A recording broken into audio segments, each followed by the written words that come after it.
আজকে আমি ইলিশ মাছ দিয়ে বিরিয়ানিটা রান্না করব। বিরিয়ানিটা আমাদের বাড়ির সবাই খেতে অনেক পছন্দ করে। মাংসের বিরিয়ানিটা আমি খাই না, তাই আমি ভাবলাম আজকে ইলিশ মাছ দিয়ে বিরিয়ানিটা রান্না করি। এই বিরিয়ানিটা ছেলে মেয়েরও অনেক পছন্দ। আমি কয়েকটা পেঁয়াজ বেরেস্তা করে নিব। বেরেস্তাগুলো উঠিয়ে ওই তেলের মধ্যে আমি পাতা দিয়ে দিব। পেঁয়াজ আর রসুন কুচিটাও দিয়ে দিব। হালকা একটু নরম করে নিয়ে মধ্যে মশলাটা দিয়ে দিব। কোনো হলুদ দিব না। লঙ্কা, জিরে বাটা, আদা বাটা, জিরে গুঁড়া আগে প্রথমে ভালো করে একটু নেড়ে চেড়ে কষিয়ে নিব। হলে এর মধ্যে আমি বিরিয়ানির মশলাটাও দিয়ে দিব। বিরিয়ানির মশলাটা দিলে খেতে অনেক মজা লাগে বিরিয়ানিটা। ইলিশ মাছটা আমি আগে হলুদ আর লবণ মেখে রেখেছিলাম। মাছটা দিয়ে অল্প একটু ঢেকে দিব।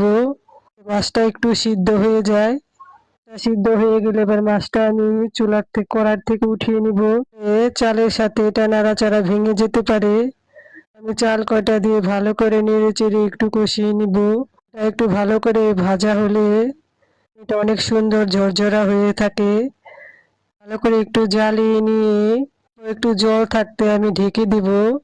ঢাকনা খুলে ভালো করে এটা আমি নেড়ে চেড়ে নিব।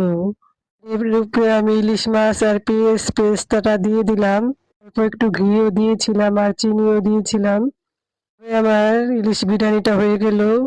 রেসিপিটা কেমন লাগলো তা কমেন্ট করে জানাবেন। সকলে পাশে থাকবেন। সবাই ভালো থাকবেন, সুস্থ থাকবেন।